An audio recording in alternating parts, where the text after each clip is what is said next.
Bonsoir. Le Cameroun vient de dépasser la barre des 10 000 contaminés.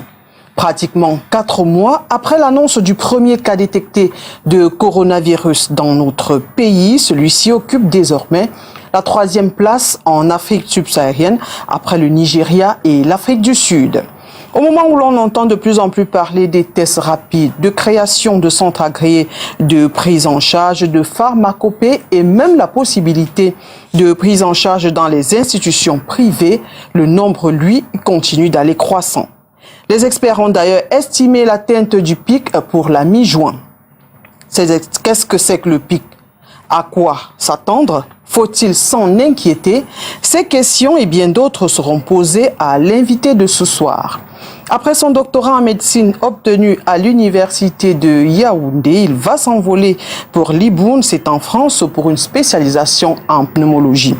Il va ensuite passer cette année à l'université de Bordeaux pour suivre une formation spécialisée en maladies infectieuses, pneumologie et soins intensifs. Très porté sur les traumatismes affectant les patients reçus aux urgences, il s'intéressera à l'étude des blessures et va d'ailleurs mener des recherches dans le cadre du registre pilote de traumatologie de l'hôpital central de Yaoundé. Le directeur de la lutte contre la maladie, les épidémies et la pandémie au ministère de la Santé publique est notre invité. Le docteur Georges Alain Etunzimbala est assis ce soir dans le fauteuil rouge. Docteur, bonsoir et merci d'avoir accepté notre invitation. Bonsoir, madame. Donc, merci de m'avoir invité à Douala, chez vous. C'est la première fois que je viens dans cette télévision. Merci. Vous êtes également gestionnaire des incidents. Voilà, je suis également le gestionnaire de l'incident Covid-19 au Cameroun. C'est-à-dire que je suis le chef d'état-major du ministre de la Santé pour ce qui est du déploiement des équipes sur le terrain. D'accord. Bienvenue et j'espère que vous avez fait un bon voyage, vous passez un bon séjour à Douala. Oui, le séjour à Douala est toujours agréable. Alors, à ce jour, nous avons atteint, je le disais il y a un instant, la barre des 10 000, on l'a même dépassé d'ailleurs. Et il faut préciser qu'au début du mois de juin, on est passé des nombres de contaminés qui allaient entre 5 et 10 à 100 voire 200 en 24 heures. Qu'est-ce qui pourrait justifier cela? Bon, je dois dire que les problèmes avec les chiffres, c'est que chacun en fait souvent l'interprétation qu'il veut. Et il faut faire attention. Nous devons avoir les chiffres, mais nous devons savoir à quoi ils rapportent. Donc, sur une épidémie comme celle-ci, nous savons que les chiffres, dès lors que l'épidémie arrive, nous savons aussi que les chiffres vont augmenter. Parce que c'est un problème de contamination. Si on prend une personne qui va infecter 2 ou 3 personnes, vous voyez, ça se multiplie très vite. Donc nous savons que les chiffres vont augmenter. Et les chiffres doivent nous servir globalement à suivre les tendances. Ce n'est pas toujours exact à la dizaine près, mais ça nous permet de suivre les tendances et en aucun cas ça ne doit être un élément d'affolement des populations, puisque je crois que je dois le dire au début de notre conversation, c'est que votre chaîne, comme j'ai pu le remarquer, elle est essentiellement écoutée et regardée par le Camerounais moyen, c'est-à-dire le Camerounais de Ndokoti, c'est bien ça, non? Je crois. Par tous les Camerounais. Voilà, donc parlons, parce que si je peux parler au Camerounais de Ndokoti, au Camerounais de mon village, je suis sûr que les autres Camerounais vont replacer les longs crayons là, vont suivre. Donc, adressons-nous aux Camerounais de tous les jours pour dire que les chiffres ne doivent pas être un élément d'affolement. Ils sont un élément pour suivre l'évolution d'une épidémie. Et dans une épidémie comme celle-ci, nous savons que les chiffres vont augmenter. La seule chose qu'on peut dire sur les chiffres, c'est que quand l'épidémie a commencé et avant qu'elle ne vienne, quand on a vu l'épidémie dans les autres pays, là, ce dont on est sûr aujourd'hui, c'est que par rapport à l'évolution fulgurante, rapide de l'épidémie dans les autres pays, en Chine, dans les pays européens, aux États-Unis et puis au Brésil qui est à côté de nous, nous voyons quand même que les chiffres n'augmentent pas aussi vite que c'est dans les autres pays. Aujourd'hui, nous sommes bientôt, on a dépassé les 10 000. Mais quand nous étions au début de l'épidémie, nous on pensait qu'au mois de mai-juin, on serait certainement dans les 40-50 000. C'est vraiment ce qu'on pensait. Et on se rend compte qu'aujourd'hui, on s'est trompé, on est autour de 10 000. Donc, je crois que les premières choses, ce que les chiffres doivent nous dire, c'est que l'évolution de l'épidémie n'est pas tout à fait ce qu'on croyait. Mais ça va, ça augmente. Ça, c'est la première chose. Et puis, deuxième chose, c'est que en réalité, nous, on n'est pas surpris de voir que les chiffres augmentent. Parce que derrière les chiffres, il y a un patient ou un citoyen suspect et à qui on a fait un test. Donc, ça signifie qu'on ne trouve que ce qu'on cherche. Plus nous cherchons, plus nous trouvons. Donc, plus nous sommes lancés dans la stratégie de tester, plus on va trouver des cas. Et je pense que pour quelques semaines encore, peut-être 2, 3, 4 semaines, on va voir ces chiffres monter. Donc, ils ne doivent pas du tout affoler nos citoyens. Mais vous comprenez bien... ce qui nous dérange, c'est que à un certain moment, même si on ne veut pas être affolé, on voyait quand même que l'évolution, c'est-à-dire qu'on avait 5, 6, 8, là même on était déjà un peu surpris, mais du jour au lendemain, on a 100, 200... C'est normal. 300, voire 500. C'est normal, c'est-à-dire que c'est normal. Je ne sais pas comment ramener ça à un langage un peu plus simple. Nous avons... l'épidémie, la maladie, c'est quoi? C'est-à-dire, quand il y a une personne qui a cette maladie, il est capable de contaminer 2 ou 3 autres personnes. Donc, si vous avez une personne qui est malade, vous savez déjà que derrière, il y a au minimum 3 personnes contaminées. Si nous avons 2 personnes qui sont malades, je n'étais pas très fort en calcul, mais je pense qu'on va aller doucement. Si on a 2 personnes qui sont malades, ça fait déjà 6 personnes qui sont malades. Donc, plus nous avons des personnes malades, plus derrière aussi, le nombre de personnes infectées par ces personnes va augmenter.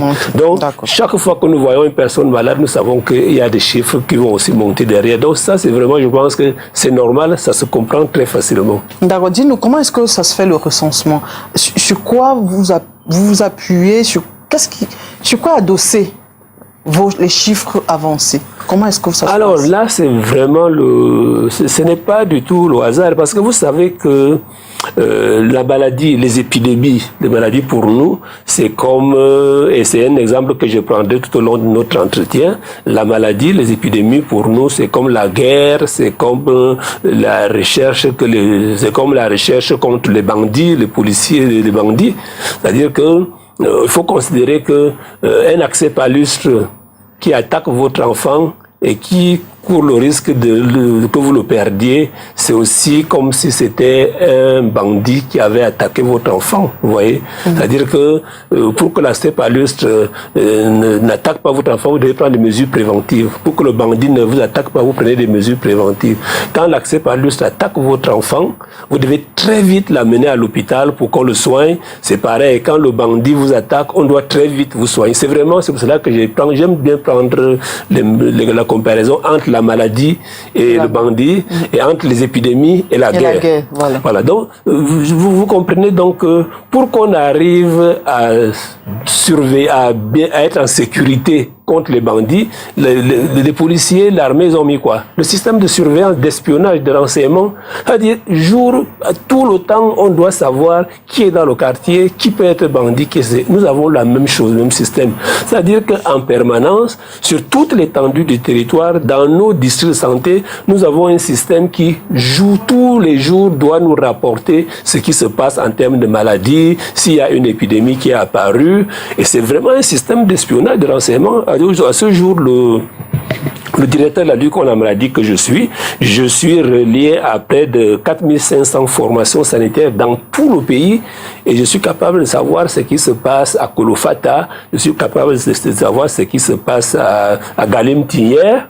Bonjour à mes amis de la Damawa. Je suis capable de savoir ce qui se passe dans le Ndongamantoum. Voilà, donc c'est ce système de renseignement. Est-ce que vous connaissez ce qui se passe à Bamendou? Voilà. Donc je prends mon téléphone, j'appelle le chef de service santé de Bamendou, il va me dire Bamendou, c'est dans la Menois. Bon, j'espère que vous allez m'inviter dans la Menois la prochaine fois. Donc c'est pour dire que nous avons un système global de renseignement qui au jour le jour nous remonte les renseignements. Et donc c'est par ce système aussi qu'on peut savoir qu'est-ce qui se passe en matière de Covid Covid au quotidien. Maintenant, il n'est pas parfait. Comme tous les systèmes, il y a des petites erreurs, il y a des ceci, il y a des endroits où il n'y a pas le réseau, il y a parfois des retards de transmission des données, mais globalement, qui font que parfois, vous voyez, parfois on peut être hésitant sur les chiffres.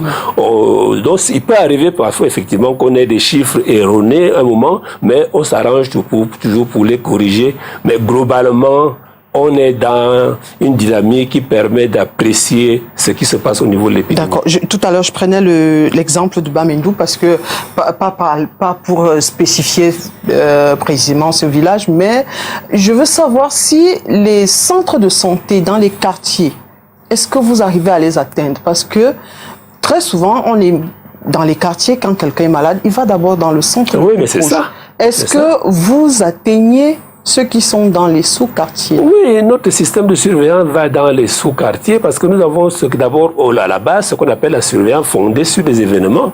Et la surveillance fondée sur les événements, c'est-à-dire c'est la surveillance communautaire, ça signifie que dans le quartier, nos agents de santé communautaire, nos relais de santé communautaire nous signalent au jour le jour ce qui se passe. C'est-à-dire que s'il y a déjà un certain nombre d'événements, c'est-à-dire par exemple des gens qui meurent de quelque chose de suspect dans un quartier, ils remontent le renseignement. Donc c'est vraiment un système de surveillance basé sur les événements à partir du quartier et on le remonte jusqu'à la formation sanitaire qui remonte jusqu'au niveau du district santé de telle façon qu'au jour le jour, nous devons être informés de ce qui se passe. Et je crois que vous allez le voir, c'est cet ancrage dans la communauté d'ailleurs qui va faire que si nous voulons vraiment arriver à maîtriser cette épidémie, cet ancrage au niveau de la communauté doit être renforcé. Parce que tout va se passer au niveau de la communauté. Justement, comme on parle, puisque nous parlons des chiffres, certains estiment quand même que ces chiffres-là sont minimisés. Ils ne reflètent pas la réalité. Déjà, ils s'appuient sur l'insouciance généralisée qu'on voit davantage dans les grandes métropoles qui sont censées être les points, les foyers de l'épidémie. Est-ce que on ne doit pas se dire, ou alors efficacité ou inefficacité de la stratégie 3T? Bon, d'abord, vous savez, les chiffres dans tout le monde entier, pour tous les événements, les chiffres sont toujours attaqués. Il n'y a pas un seul chiffre dans un seul pays du monde qu'on n'attaque pas. Vous êtes de la télévision, vous voyez souvent quand il y a des manifestations dans les grands pays, la police dit ceci, le président dit ceci, quand il y a ceci, il n'y a pas de chiffres qui ne soient pas attaqués. Maintenant aussi, il faut savoir, quand les gens attaquent les chiffres, ou bien quand les gens contestent des chiffres, il faut savoir quel est le but poursuivi. Alors, puisqu'on est là pour parler vrai, vous voyez, il y a certains qui attaquent les chiffres dans un but alarmiste. Non, vraiment, c'est pas 10 000 que vous voyez là, c'est beaucoup plus grave, les Camerounais meurent beaucoup plus, ça crée la panique. À cela aussi, on doit dire non, ne créons pas la panique, essayons de garder la raison et de rassurer les gens, parce que si on crée la panique est source de comportements qui peuvent être disproportionnés. À cela, on dit que ce n'est pas bon. Laissez qu'on donne les bons chiffres. Il y en a qui disent que maintenant, ils cachent les chiffres parce que, dans un but politique, puisqu'il faut le dire, dans un but politique, non, le gouvernement cache les chiffres parce que, bon, chose simple, ce n'est pas le gouvernement qui a lancé le Covid sur le Cameroun. Le Covid est un problème mondial, donc il n'y a pas de raison de cacher les chiffres. Maintenant, les chiffres, il y en a qui le disent pour rattacher, dire que non, si ça s'aggrave, c'est parce que les Camerounais sont insouciants, c'est parce qu'on a levé les mesures. Là aussi, ce n'est pas vrai. Parce que, de façon générale, sur l'ensemble des mesures qui ont été prises, de façon générale, nous sommes plutôt satisfaits globalement de la réaction des Camerounais. Parce que quand nous regardons avec le recul, nous voyons quand même que les mesures qui ont été prises et l'observance de ces mesures a permis globalement de baisser la progression de l'épidémie. Comme je vous ai dit, on s'attendait à être aujourd'hui à 40-50 000, nous ne sommes qu'à 10 000. Donc, moi aussi, je peux leur dire qu'attention, si on est là, c'est parce que on est efficace, parce que quoi qu'on dise, les gens globalement savent déjà que la maladie est là. Les gens globalement, vous n'avez qu'à voir, il n'y a nulle presque nulle part. Vous voyez, le principe de se laver les mains, de se nettoyer les mains est devenu un réflexe pour la plupart des Camerounais. Il y en a quelques-uns qui ne le font pas. Le principe de porter le masque dans les lieux publics, beaucoup de gens le respectent. Peut-être qu'il y en a qui ne le respectent pas, mais les mesures de distanciation individuelle et communautaire sont quand même de plus en plus respectées. C'est pas l'idéal, mais donc à cela je vais dire non. Il y a quand même quelque chose. Maintenant aussi, sur l'ensemble des mesures d'assouplissement qui sont prises, il faut aussi prendre de la hauteur et se dire que nous avons une menace réelle qui est le Covid-19 qui nous a attaqués, mais nous remarquons que derrière cette menace de Covid-19, nous avons quand même des mesures qu'on a dû prendre qui ont une répercussion sanitaire et socio-économique sévère. Donc il y a un dilemme. Est-ce qu'on doit dire que je suppose vous avez une famille, vous avez maman, non? Oui. Oui, bien sûr. De toute façon, on est tous maman en Afrique, quelque part. Non? Alors, je vais vous dire quelque chose. Aucune maman, aucun papa, si vous lui dites, vous gardez vos enfants enfermés et ils n'ont rien à manger, ou alors, vous prenez le risque de sortir pour aller leur chercher à manger. Toutes les mamans, tous les papas du monde vont vous écouter quand vous allez leur dire ça. Que dehors là, on est en train de tirer avec des balles réelles. Vraiment, gardez vos enfants, ne sortez pas vous-même. Ils vont vous écouter un jour, 2 jours, au 3e jour. Quand l'enfant là va commencer à pleurer, maman, je veux le baigner, papa, je veux manger. Le papa va sortir. C'est pour dire quoi? C'est pour dire que devant quelque chose comme cette maladie qui risque de durer longtemps, il n'est pas juste de dire qu'on va maintenir des mesures strictement rigoureuses qui empêchent que les papas et les mamans sortent chercher à manger pour leurs enfants. Là, vous justifiez l'absence de confinement général? Non, je ne justifie pas. Parce qu'à un moment, les gens se sont dit, si on fait un confinement général, on va contenir la maladie. On saura, voici le nombre et on pourra mieux gérer. Non, d'abord, est-ce que c'est mal pensé? D'abord, je pense que dans la vie, je pense qu'il faut toujours revenir. Moi, j'ai grandi au village et avec la sagesse du village. Dans la vie, j'ai appris qu'il n'y a rien qui soit tranché. C'est-à-dire que les solutions dans la vie ne sont pas manichéennes. Où c'est noir, ou c'est blanc. Où on ferme, ou on ne ferme pas. Si on ferme, il n'y aura pas. Non, c'est pas vrai. Il faut toujours faire des compromis, il faut toujours adapter. Je crois qu'au tout début de l'épidémie, il y avait un moment où les mesures de confinement s'imposaient parce que on savait d'où ça venait. Il fallait fermer les frontières. On savait qui sont les gens qui amenaient cette épidémie. Donc, de façon idéale, si on les enferme, on peut contenir l'épidémie. Voilà. Mais après un moment, quand nous sommes dans la phase où la transmission est communautaire, les mesures doivent être beaucoup plus adaptées au contexte local. À savoir qu'aujourd'hui, il faut insister sur... D'abord, il faut assouplir. Voilà. D'abord, premièrement, il faut assouplir parce que, qu'on le veuille ou non, les mesures qu'on prend pour essayer de faire de la distanciation sociale, qu'elle soit individuelle ou communautaire, ces mesures sont délétères pour d'autres choses et peuvent même être plus graves. Et si je m'explique. Alors maintenant, on a dit aux gens, ne sortez plus, ne vous attroupez plus, ne faites plus ceci. Mais la conséquence, c'est quoi? On ne peut plus faire des campagnes de vaccination contre la rougeole. Les hôpitaux sont envahis par les malades. Les gens ont peur d'aller à l'hôpital, même pour des choses simples. Alors, si les gens ont peur d'aller à l'hôpital, le diabétique, l'hypertendu, le patient qui a un cancer, qui a ceci, il ne va plus à l'hôpital. Et qu'est-ce qui va se passer? On va remarquer qu'au fur et à mesure, des gens vont mourir. Et il y a beaucoup plus de gens qui meurent de diabète, d'hypertension que de Covid. Donc, ces mesures même en elles-mêmes peuvent entraîner des effets qui sont beaucoup plus graves que la maladie. C'est de ça qu'il s'agit.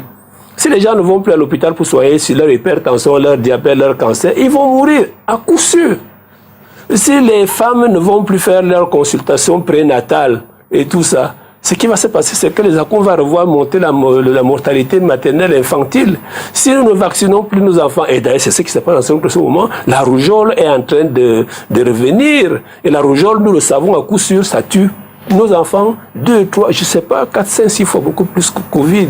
Si nous fermons, si nous disons les enfants ne doivent plus aller à l'école, mais Covid va durer combien de temps? Nous ne savons pas. Si ça dure 1 an, les enfants vont rester 1 an sans aller à l'école. Nous devons apprendre à vivre avec Covid. Je crois que c'est ça le message important. C'est pour cela que je dis, vouloir faire croire que les chiffres montent parce qu'on a assoupli les mesures et bien sûr mettre la faute sur celui qui est en premier, qui décide de ça, je crois que c'est perdre pied et ne pas revenir à la bonne vieille sagesse africaine. Mais est-ce que ce n'était pas aussi important d'expliquer aux Camerounais? Parce que on est dans une situation sanitaire mondiale. On voit les gens mourir de l'autre côté. On a mis en place des mesures et ensuite, plus les chiffres montent, au moment où on s'attend à ce que ce soit plus radicalisé en termes de mesures, non, on les assouplit. Est-ce qu'il faut pas aussi comprendre que les Camerounais se sont dit, voilà, ils nous laissent aller à la potence. On s'en va mourir. Ils nous ont dit, allez mourir. C'est ce qui se dit, lorsqu'il y a eu assouplissement. Et je crois que c'est Est-ce que ce n'était pas important de revenir refaire, expliquer tel que vous le dites là, avant d'appliquer? Non, je crois que là vous mettez le doigt sur quelque chose de très, très important. Je crois que l'aspect de sensibilisation, de communication dans la prise en charge de cette maladie est très important. Et c'est à vous, moi j'ai plutôt envie de vous dire ça, à vous les journalistes, à vous autres, qu'est-ce que vous, face à Covid, vous devrez être rien que essentiellement... On ne fait plus que ça depuis Et je crois mars. que c'est ce qui est fait parce que le ministère de la Communication a élaboré tout un plan stratégique de communication sur Covid-19, ce qui montre que le ministère de la Communication a pris cet aspect communicationnel et de sensibilisation comme quelque chose de prioritaire. Maintenant, est-ce qu'ils en font assez? Est-ce qu'ils n'en font pas assez? Mais vous savez, la catastrophe se définit essentiellement comme une situation où on est dépassé. C'est-à-dire que les moyens qu'on met en place sont en permanence dépassés face à la demande. Donc, peut-être que notre communication n'est pas assez agressive, mais je crois que je vous invite, c'est quelque chose qu'on doit... C'est pour cela que le Premier ministre, chef de gouvernement, tient un conseil de cabinet hebdomadaire pour que l'ensemble des intervenants se remettent en question et réorientent. Et je crois que, maintenant que vous le dites, je pense qu'il faut vraiment que ces aspects de communication soient densifiés. Mais au-delà de la densification, je crois qu'on a surtout un problème d'adapter notre communication au fur et à mesure. Nous devons aller plus loin dans la communication de proximité. Et c'est pour cela que tout à l'heure, je vous parlais de la communauté. C'est pour cela que tout à l'heure, Covid n'est plus un problème du docteur de santé. Mais Covid, c'est d'abord le problème de la communauté. Les gens, les citoyens, au niveau du chef de village, au niveau du maire, au niveau du chef traditionnel, au niveau du chef religieux, doivent s'organiser. Et je crois que nous avons... Douala est un bel exemple, d'ailleurs, dans ce sens. Parce que moi, je suis venu plusieurs fois, j'ai eu l'honneur d'être reçu par Mme Fampou, notre dynamique maire, et nous sommes allés à Newbel, on a rencontré le chef Aoussa, et j'ai vu à quel point l'implication de Mme Fampou, de chef traditionnel, où ça peut être importante pour barrer la route à Covid-19. Nous avons mené des activités où on n'a pas eu besoin d'appeler la police et ça s'est passé très bien. Donc c'est pour dire que la communication de tous les jours, la sensibilisation sur tout ce que nous faisons, sur tout ce que nous devons faire, doit vraiment aller un peu plus vers ce niveau-là. Et je suis d'accord avec vous, on n'en fait pas assez, on doit en faire plus. Très bien. Je voudrais revenir sur l'assouplissement. On a assoupli, maintenant, on va au marché. Est-ce que vous avez vu un peu ce qui se passe dans les marchés? Mais bien sûr, je vais au marché. Les gens Donc, finalement, est-ce que c'est pas un problème? Est-ce qu'on veut sortir d'une épidémie en aggravant la situation? Au marché, c'est vraiment ce qu'on appelle le brassage. Comment est-ce qu'on fait donc dans ce cas-là? Non, je crois qu'on est, vous savez... je ne veux pas citer la mauvaise façon de porter le masque et ceux qui ne portent pas et ceux qui portent mal. Est-ce que là, on est sûr que demain, vous avez dit on doit apprendre à vivre avec la maladie, mais il faut sortir au moins de l'épidémie? Non, je crois qu'il y a d'abord quelque chose, comme je dis, il faut être réaliste, il faut revenir avec... Nous n'avons pas affaire à 1 ou 2 Camerounais, nous avons affaire à plus de 25 millions de Camerounais. Si on voit les étrangers qui sont chez nous, on est peut-être 30 millions dans ce pays, qui vivent dans ce pays. Et donc, il s'agit d'un problème de changement global de comportement. Et vous savez à quel point c'est difficile d'arriver à faire changer de comportement 30 millions de personnes. Et ça doit se faire là. L'épidémie, on a à peine 3-4 mois d'évolution. Vous ne vous attendez pas à ce que en 3-4 mois, 30 millions de Camerounais deviennent tous disciplinés. Ça s'est vu nulle part ailleurs. Même en Chine, où ils sont partis, où ils naissent disciplinés, où on les tient, c'était pas facile. Donc, vous avez vu ce qui se passe en Europe, où nous avons très vite, nous copions souvent, mais vous avez vu qu'en Europe, ça a été compliqué. Vous voyez les manifs. Donc, nulle part au monde, il n'est dit facile d'arriver à adopter des comportements, un changement de comportement aussi facile et de voir que, par un coup de baguette magique, vous allez au marché, vous allez à Ndokoti, je pense, sur ce fameux carrefour, les gens vont disparaître. Ceci d'autant plus que ces gens qui sortent là, qui vont dehors, ils ne vont pas là pour rien la plupart du temps. Ils vont là pour chercher, comme je vous ai dit au départ, pour chercher à manger pour leur enfant. Le papa qui ne vit que parce qu'il vend la cigarette ou parce qu'il vend les beignets ou bien parce qu'il se lève avec son pouce et il vend le Nescafé, le marché, tout ça. C'est normal. Il va aller vendre où? Il va aller vendre à Ndokoti, au marché Congo. Mais à un moment, docteur, il s'agit de vie. Bon, si lui sort, s'il n'y a plus d'acheteurs parce qu'on est mort, il va vendre à qui? Non. Je veux dire, il faut qu'on comprenne aussi à un moment la situation spéciale, peut-être que comportement spécial. Non, je ne dis pas. Je dis qu'il faut se tenir dans il y a des choses qui peuvent avoir une efficacité sur quelque chose qui dure 10 jours. Écoutez, ça va durer une semaine, enfermez-vous et ça va passer. Les gars, ils s'enferment. Si l'enfant pleure, il dit non, là, il était dans le chien. Mais quand ça doit durer 2 mois, 3 mois, 4 mois, et que ce gars-là, il sait que s'il ne sort pas, son enfant va commencer à pleurer de famine. Il sait que s'il ne sort pas, si son enfant tombe malade, il n'aura pas de quoi aller se soigner. Il va sortir. On a quand même vu ailleurs des moyens de contournement, c'est-à-dire que tout n'était pas fermé, il y avait des activités qui continuaient, il y a des secteurs d'activité qui ne peuvent pas fermer complètement. Il y avait quand même des moyens de contournement. Non, ce ne sont pas des moyens de contournement, mais des moyens d'appui. Oui. Voilà, moi je comprends ce que vous voulez dire, je vais le dire en tel terme. Donc ce qui se passe dans la plupart des cas, c'est que le gouvernement et tout le monde est conscient du fait que face à ce qui se passe là, il va falloir que le gouvernement aide. Voilà.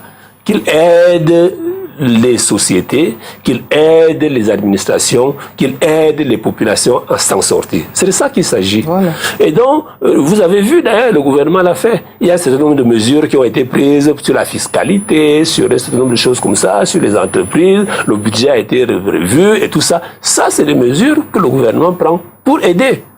Au niveau macro, au niveau national, au niveau des administrations. Mais ce dont il s'agit, c'est les répercussions directes de ces mesures au niveau de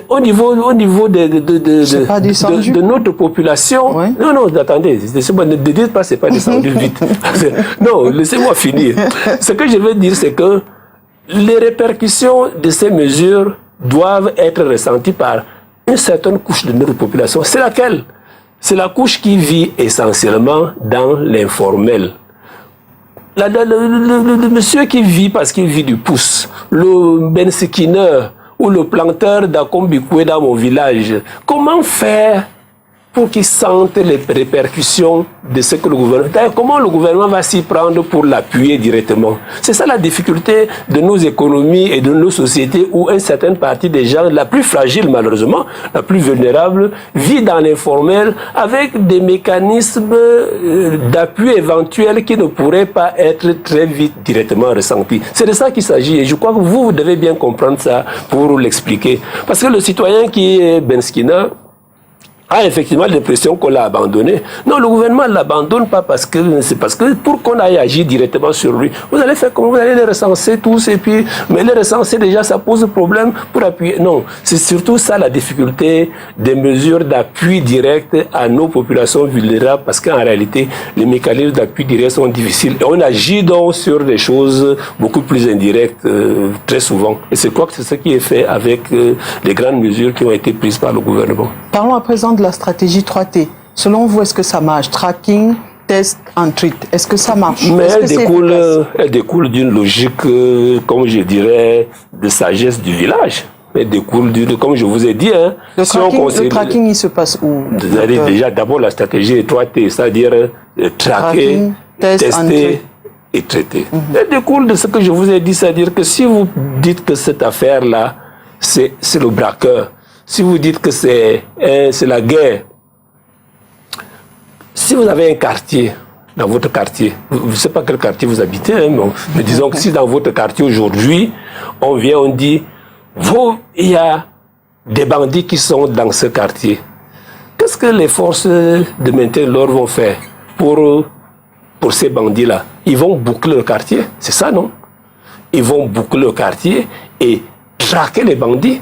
Mais où et comment se passe le tracking concernant D'abord, il faut qu'on se comprenne sur ce que ça signifie. Oui, donc, c'est-à-dire qu'ils vont boucler le quartier pour rechercher les bandits, traquer. C'est ça que nous faisons. Nous disons que le virus est là, il est dans la communauté, il faut aller le rechercher, le traquer. Comment le rechercher?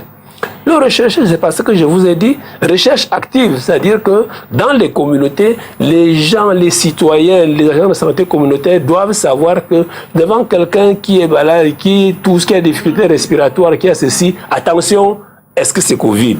On le retrouve.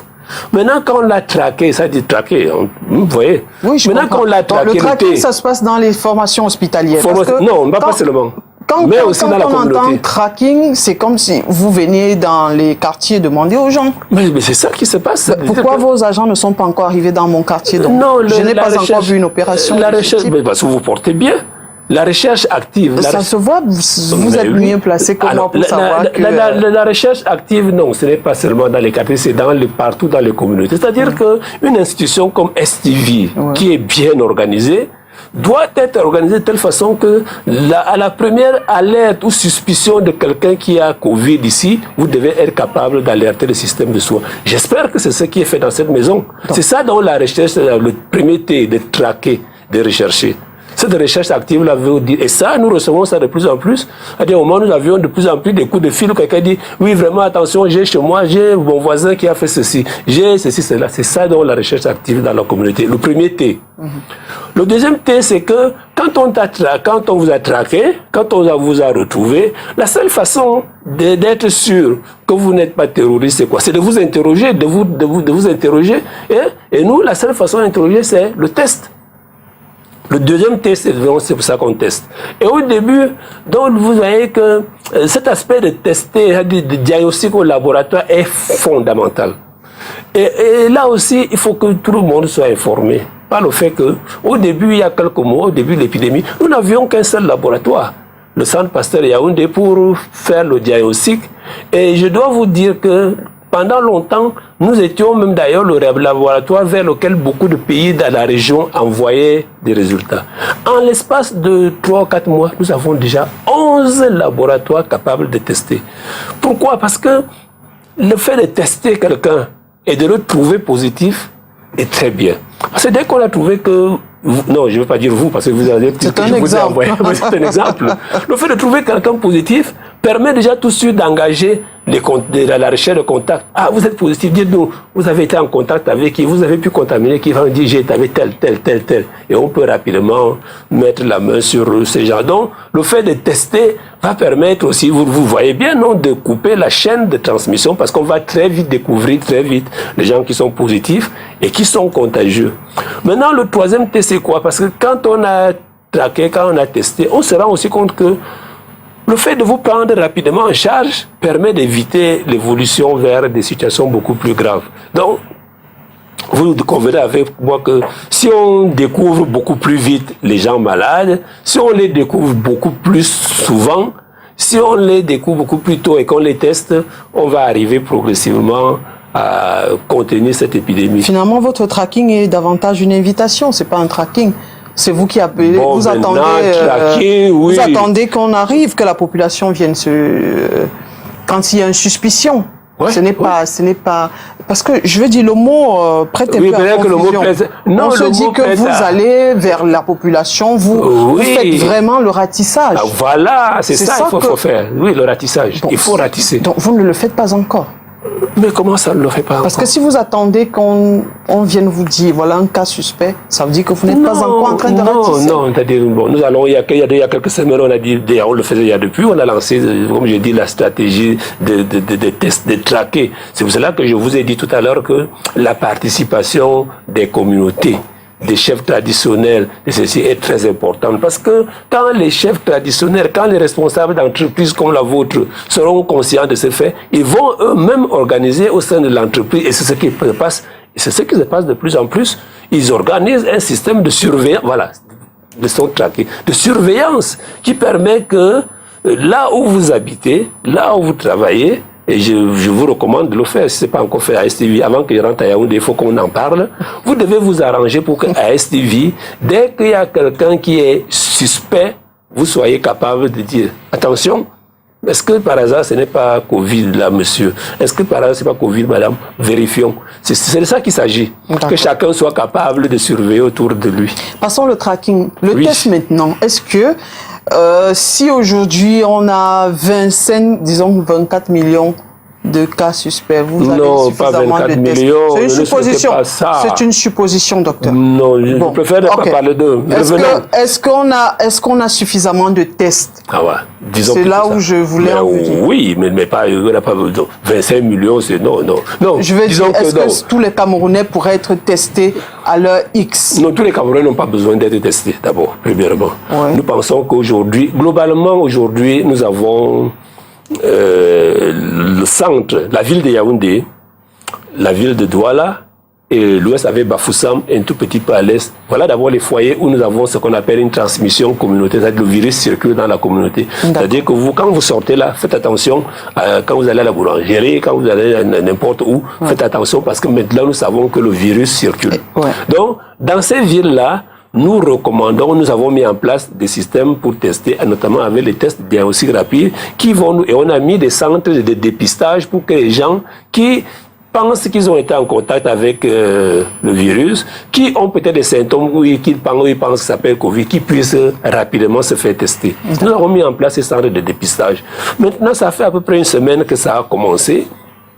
Nous avons reçu 100 000 tests de diagnostic rapide qui ont été envoyés dans tout le pays. Nous en avons commandé 300 000 autres et on est prêt à en commander en fonction de la demande. Donc pour nous, le problème de quantité d'accès aux tests de diagnostic rapide ne se pose pas.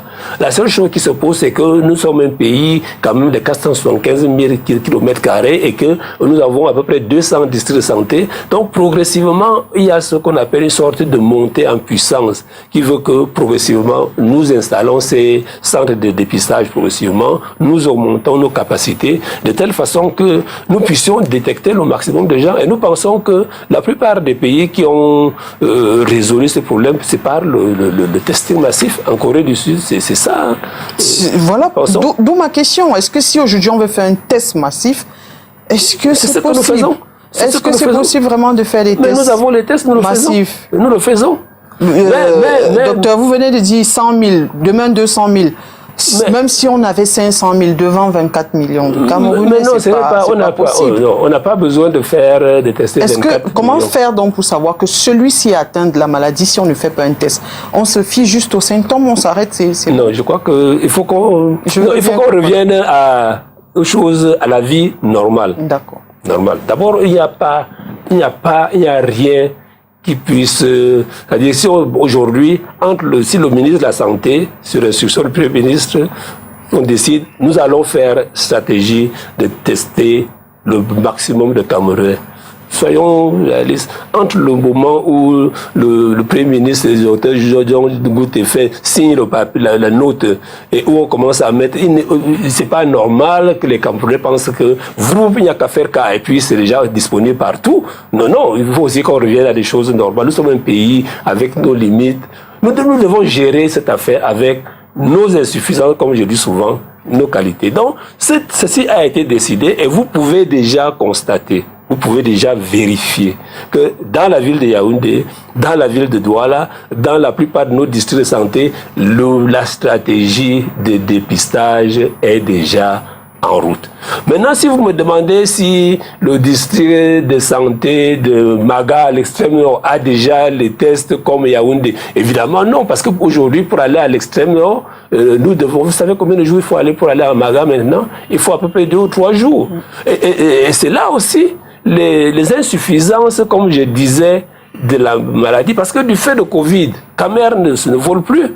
Mais si Camer ne vole plus, si Camerco ne vole plus, vous voyez évidemment aussi que même nous-mêmes, nos interventions de santé deviennent de plus en plus lentes. Donc si vous me demandez aujourd'hui si en l'espace d'une semaine, tous les districts de santé disposent déjà des tests, font déjà les tests, je vous dis bien sûr. Donc, le plus important, c'est le processus. Nous avons engagé ce processus. Il y a la volonté ferme de continuer. La volonté ferme de continuer à commander les tests en fonction de la demande. Et nous ne pouvons, autre chose, nous ne pouvons pas commander les tests de façon massive avant, parce que vous savez que cette maladie est nouvelle. Les tests même sont nouveaux et la qualité change.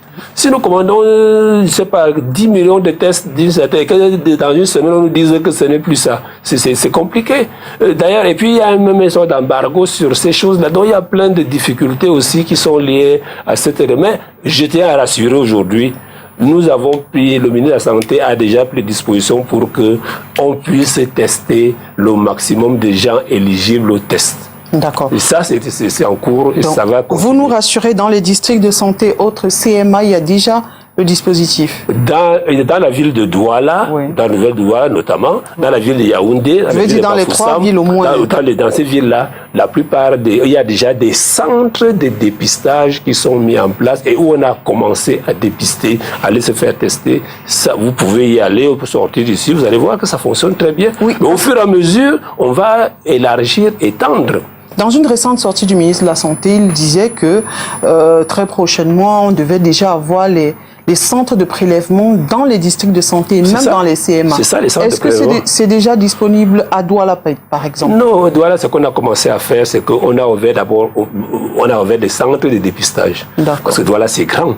C'est plus d'une trentaine de districts de santé. Et ça demande des ressources humaines. C'est un processus d'organisation qui doit aller monter graduellement en puissance. Il ne faut pas non plus lancer quelque chose qu'on ne peut pas maîtriser.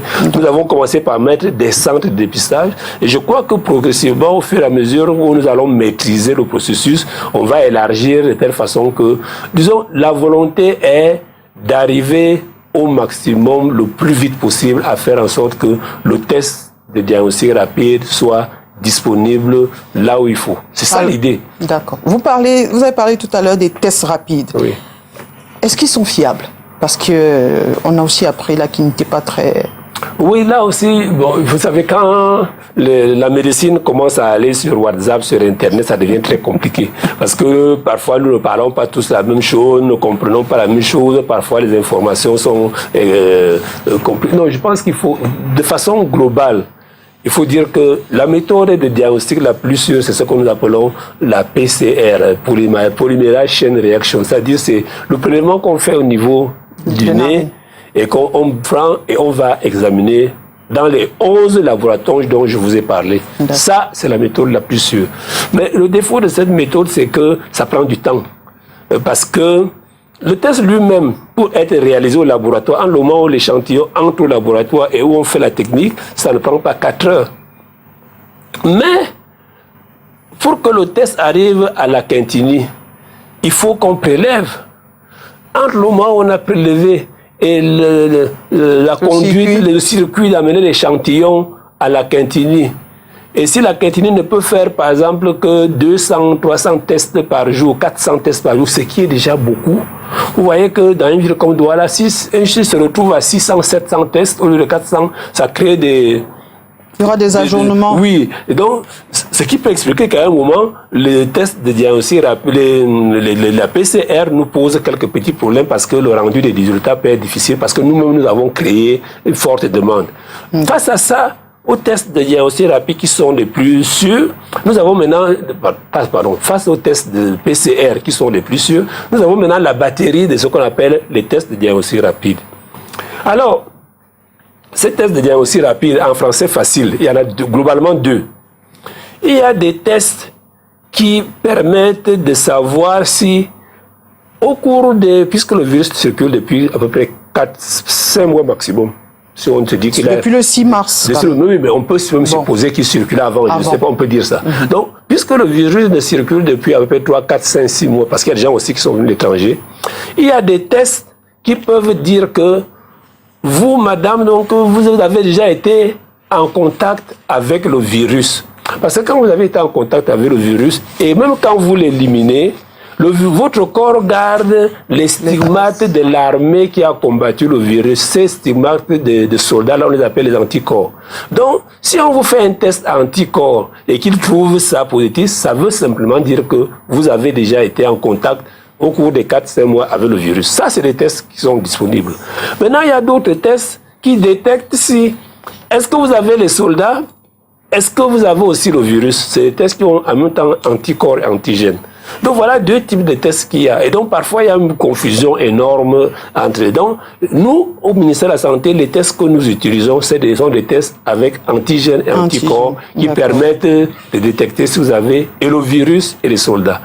Mais évidemment, les tests de diagnostic rapide, nous le savons, sont un tout petit peu moins sûrs que le test qui est la PCR. Mais l'erreur possible, la petite marge d'erreur qui est là est minime. Et face à une politique, une stratégie de masse, mieux vaut que là où on ne peut pas avoir le test de laboratoire, il est toujours préférable d'utiliser le test de diagnostic rapide. Docteur, nous sommes dans le pic. Avons-nous atteint le pic? Ah, cette histoire de pic. Il faut bien que nous en comprenions. Il faut qu'on en parle. Non, je crois que là aussi, on n'a pas tous la même compréhension du pic. Et je vais essayer de l'expliquer de façon simple. C'est-à-dire que les épidémies, ça vient dans une situation normale, ça monte, les gens commencent à monter, et puis, que vous soignez, quoi que vous fassiez, ça finit toujours par descendre. Avec les épidémies, c'est vraiment comme on dit souvent au quartier, quelle que soit la longueur de la nuit, le soleil va toujours venir. Donc, voilà, c'est de ça qu'il est question. Donc, ce qu'on se dit, c'est que les épidémies, quand ça va venir, il arrivera toujours un moment où ça aura tué ce que ça aura tué et ça va descendre. Le sommet, là, où ça aura tué ce que ça aura tué et que ça descend, c'est ça qu'on appelle le pic. Maintenant, il faut savoir que cette affaire de pic-là est très compliquée. Parce que dans un pays comme le Cameroun, en réalité, nous allons avoir plusieurs pics. C'est-à-dire que chaque région va avoir son pic. C'est-à-dire qu'aujourd'hui, la région du centre, les régions du littoral et de l'ouest, qui ont une forme de transmission tout à fait particulière, nous sommes en train de surveiller le moment où on va monter, où on pense qu'on va descendre. Ce qui est sûr, c'est que nous allons encore monter. Parce que comme nous testons plus, nous allons découvrir plus de cas. Moi, à mon avis, nous pensions avant l'épidémie qu'au mois de mai, juin, on allait avoir le pic. Mais au fil de l'évolution, maintenant que nous testons plus, comme ça doit se faire, on doit réajuster notre stratégie. Et le ministre avait parlé de la mi-juin. Nous pensons que pour les villes comme Yaoundé, Douala, et peut-être l'Ouest, maintenant qu'on a lancé la stratégie, il faut qu'on teste un certain nombre de personnes et il n'est pas impossible que nous en ayons encore pour au moins 3-4 semaines à monter. C'est pas impossible. Et puis sans compter qu'il y a tellement de paramètres inconnus dans cette affaire qu'il est difficile de dire aujourd'hui qu'avec certitude, le jour où on va atteindre le pic.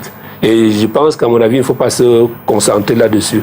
Il faut plutôt se concentrer sur le fait que nous devons tout faire pour maîtriser la transmission dans les zones à forte transmission communautaire. Alors maintenant, nous avons aussi les autres pics, les autres zones. Les zones où, comme les régions comme le nord, l'extrême nord, le nord-ouest, où nous avons des foyers qui apparaissent. Ça aussi, c'est des zones qu'il faut surveiller parce que dans ces zones où les foyers apparaissent, alors que nous pensons que nous sommes en train de baisser, il suffit qu'il y ait un de ces foyers qui réapparaisse ou bien plusieurs de ces foyers qui réapparaissent pour que ça reparte de plus belle. Je pense qu'il ne faut pas, à mon avis, il ne faut pas se focaliser sur cette affaire de pic. Nous avons un problème avec un ennemi, une épidémie qui est là. À mon avis, cette épidémie nous a entraîné des répercussions socio-économiques importantes et l'assouplissement visible, net de ces mesures socio-économiques, en réalité, ne va arriver que quand nous serons véritablement à une phase où on peut dire qu'on est sorti de l'auberge. Et ça, je pense que ce n'est pas pour demain, pour le moment. Essayez de nous comprendre, hein, docteur, parce qu'à un moment, on nous a tellement parlé du pic qu'on s'est dit, s'il y a pic, ça veut dire que demain, on descend. C'est-à-dire qu'à un moment, on s'est dit, l'objectif, le but visé désormais, c'est le pic. Parce qu'on se dit, après le pic, on va décroître. Alors, est-ce que c'est possible déjà d'imaginer le pic à l'avance? Est-ce que c'est pas un peu invraisemblable? Non, je pense que comme je vous ai dit, je pense qu'il faut le dire, hein, le souci, la notion de savoir quel est éventuellement le pic, je pense que ça doit être une notion des soucis qui sont réservés aux spécialistes, aux épidémiologistes, parce que à nous, ça peut apporter des stratégies nouvelles pour éventuellement changer notre façon de nous déployer sur le terrain. Mais je crois que pour le citoyen qui nous écoute, vraiment, le pic, pour eux, lui, le pic ne représente pas grand-chose. Parce que le citoyen a tendance à croire que le pic veut dire que le pic sera atteint le jour J. Il y aura un jour J, je sais pas, le 15 juin, ou non, on est déjà dépassé 15 juin là. Après, on est sorti de l'auberge. Que ce sera le 15 juillet, et dès que ce jour 15 juillet, on va faire la fête, on va fêter ça, et puis on va redescendre, et c'est fini l'épidémie. Le pic, il faut faire attention au message que nous communiquons, parce que le pic ne doit pas être ressenti comme ça. Je crois que pour le citoyen, il faut d'abord partir d'un constat. Je crois qu'il y a quelque chose, un message que nous devons tous passer. Les diverses mesures individuelles de distanciation et collectives de distanciation qui ont été mises en place, je crois qu'il faut résolument se dire qu'on est parti pour longtemps. Il faut résolument penser que l'épidémie telle qu'elle évolue, nous ne pouvons pas dire avec certitude quand ça va prendre fin. Il est possible que ça prenne 1 an. Il est possible que ça aille au-delà d'1 an. Il faut se préparer à cela. Et donc, il y a certains types de mesures qui ont été prises là au niveau individuel, au niveau collectif, et va être difficile de revenir dessus. On va peut-être alléger certaines, mais je pense que nous devons désormais vivre avec ces mesures-là. Et donc, le pic ne doit pas être vu comme un jour où enfin on pourra reprendre une vie où on ne se lave pas les mains avant d'entrer dans des édifices publics, un pic où désormais on ne devra plus tenir compte de la distanciation physique dans nos cérémonies. Vous voyez, il y a des choses là qui devront rester. Je crois que c'est d'abord ça qu'il faut retenir, et que les gens s'apprêtent à un monde. Il y avait le monde avant Covid, il y aura désormais le monde après Covid, et certaines de nos mesures sociales, de nos habitudes culturelles vont devoir changer. Il faut vraiment s'apprêter à ça. Les pics, non. Je vous ai dit, ce qui va peut-être se passer, c'est que nous aurons des phases où des villes comme Douala et Yaoundé, l'épidémie et la transmission communautaire va peut-être s'arrêter, diminuer, s'arrêter, mais je crois que désormais, il n'est pas impossible que même si cette transmission a diminué, s'est arrêtée, nous devons nous attendre, nous sommes préparés à ce qu'il y ait de temps en temps des foyers qui se réveillent. Ceci d'autant plus qu'on a repris une vie normale. Les écoles ont repris, les lycées ont repris, tout ceci a repris. Le système de santé doit être prêt à ce que de temps en temps, des petits foyers réapparaissent et qu'on puisse les circonscrire. Je crois que c'est vraiment le nouveau monde auquel nous devons nous apprêter, dans lequel nous devons nous apprêter à vivre. Que répondez-vous à ceux qui estiment que l'allègement des mesures barrières que cela a été fait un peu à dessein pour qu'il y ait davantage de cas contaminés, et il se dit que cela apporte un appui soit de l'Union africaine, soit de l'OMS. Il faut avoir un gros chiffre, il faut gonfler les chiffres pour bénéficier de cela. Bon, je pense que ce que vous voulez dire, en français facile, puisqu'on parle au Camerounais, ce que vous voulez dire, c'est que les Camerounais, le ministère de la Santé, puisque c'est lui qui s'agit, puisque c'est toujours nous qui sommes les dépositaires de toute la misère. Ce que je suppose, ce que vous voulez, bon, pas vous, je suppose tout le monde, ceux qui se posent cette question derrière vous, c'est qu'ils veulent faire croire, c'est que le gouvernement aurait à dessein soit injecté Covid, ou alors augmente à dessein les chiffres de Covid pour pouvoir bénéficier de l'aide de l'OMS et des organismes. C'est ça. Bon, maintenant, vraiment, est-ce que c'est rien que de dire ça? Est-ce qu'un seul instant, c'est quelque chose de croyable pour un citoyen normal? Je pense que quand on dit ça, aucun citoyen normal ne peut suivre. Et je sais qu'il y a des gens, il y a un certain nombre de citoyens qui véhiculent ce genre de rumeurs, ce genre d'informations. Mais je crois aussi qu'il faut les laisser parler, puisqu'à force de dire des choses comme ça, qui relèvent de l'ineptie, ils se ridiculisent. Parce que les pertes, parce qu'aujourd'hui, nous savons tous que les pertes au niveau du Cameroun, liées à cette maladie-là, se mesure, c'est quand même, je vous l'ai dit, c'est quand même important, se mesure d'abord en termes de perte de vie. Je ne sais pas, laissez-moi le repréciser. Les pertes liées à Covid-19 se mesurent en termes de décès directs liés au Covid-19. Mais ça, en réalité, excusez-moi, ce n'est même pas grand-chose. Ce n'est pas ça le pire. Ce n'est pas le nombre de malades, parce que nous avons un taux de mortalité d'à peu près 2,7%. Ce n'est pas ça le pire. Le pire, vraiment, permettez-moi de répéter, d'insister, le pire, c'est la détérioration du système de santé qui s'annonce. Parce qu'aujourd'hui, nous avons tout un programme comme le programme SIDA, qui avait déjà atteint un excellent niveau. Aujourd'hui, parce que les antirétroviraux sont plus distribués, parce que les malades VIH ne peuvent plus avoir leur contrôle, nous voyons les charges virales monter. Dans les mois, dans les semaines qui viennent, nous savons que nous allons assister à une forte mortalité liée au sida, à une forte mortalité liée au paludisme, à une forte mortalité liée à la tuberculose. Et ça, c'est grave. Nous savons qu'aujourd'hui, le programme élargi de vaccination s'est arrêté. Nous savons que dans les mois qui viennent là, nos enfants vont mourir, beaucoup vont mourir de rougeole.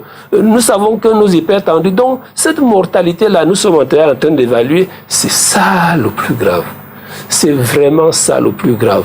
Et ça, nous devons le dire. Je suis triste de le dire, mais c'est ça la vérité. Voilà les effets que Covid-19 va entraîner. C'est pour ça que le chef de l'État avait demandé qu'on dédie des hôpitaux spéciaux et pour qu'on essaie de préserver le système hospitalier. Ce qui est grave avec Covid, au-delà de ces morts directes, c'est que sur le système économique et social, nous allons avoir des répercussions énormes. Beaucoup de nos frères, de nos cousins, des vôtres, des miens, vivent d'informel. Moi, je vais au village tous les week-ends, tous mes cousins au village sont tous maigres. Parce qu'ils vivaient de petits commerces, de vendre les plantains en ville, de vendre ceci. Or, le peuple ne circule plus, rien ne va plus. Ils n'ont plus de quoi manger, ils n'ont plus de quoi donner à manger. Alors, on va venir voir apparaître des phénomènes qui avaient disparu au Cameroun, comme la malnutrition. Et vous savez, les enfants qui sont mal nourris, c'est toute une génération perdue. Vous voyez, c'est ça, le Covid. Et quand un Camerounais peut un seul instant penser qu'on aurait inventé Covid, qu'on montrait les chiffres pour bénéficier de l'aide, ce Camerounais-là, vraiment, on va faire la sorcellerie pour qu'on lui fasse quelque chose. On va le traiter à la sorcellerie. On va le traiter. Est-ce que vous ne prêtez pas le flanc quand même? Parce que ça dit que la théâtralisation, je préfère le dire comme ça, autour des décès, maintenant, tous les morts sont liés au Covid. Est-ce que là, c'est pas vous qui prêtez le flanc? On se dit finalement, donc dès qu'on entre à l'hôpital, c'est Covid. Non, mais non, quand vous dites théâtralisation, je veux dire, aujourd'hui, dès qu'il y a un mort dans les heures qui suivent, parce que dans le théâtre, il y a le côté dramatique, donc c'est pour ça que j'accepte encore que vous parlez de théâtre, parce qu'il y a le côté dramatique. Bon, enlevons théâtralisation, je veux dire, tout ce qui se passe autour d'un décès, on a l'impression que, ça dit que avant, quelqu'un allait à l'hôpital, il décédait, on savait qu'on met le corps à la mort. Et on est des Africains, on a des cultures, on a des façons de faire le deuil. Aujourd'hui, quand quelqu'un meurt, immédiatement on enterre, et on l'a vu s'agissant des cas Covid. Est-ce que ça veut dire donc que tous les décès, tout ce qui se passe autour, parce que il y a un décès, les gens viennent avec des protections et tout, ça veut dire que c'est Covid. Tout ce qui meurt là maintenant, est-ce que c'est la maladie? Oui, mais c'est ça les conséquences, les mauvaises conséquences de la maladie. Hein. C'est ça, gérer Covid, gérer une épidémie, c'est gérer une situation de crise avec chaque jour un imprévu face auquel il faut réagir. C'est ça la crise. On n'est pas dans la vie normale, là on n'est plus dans la vie normale. Mais je voudrais rappeler que en réalité, il y a un vieux décret présidentiel de 1974 qui définit les conditions d'inhumation en situation de maladie contagieuse. C'est un décret.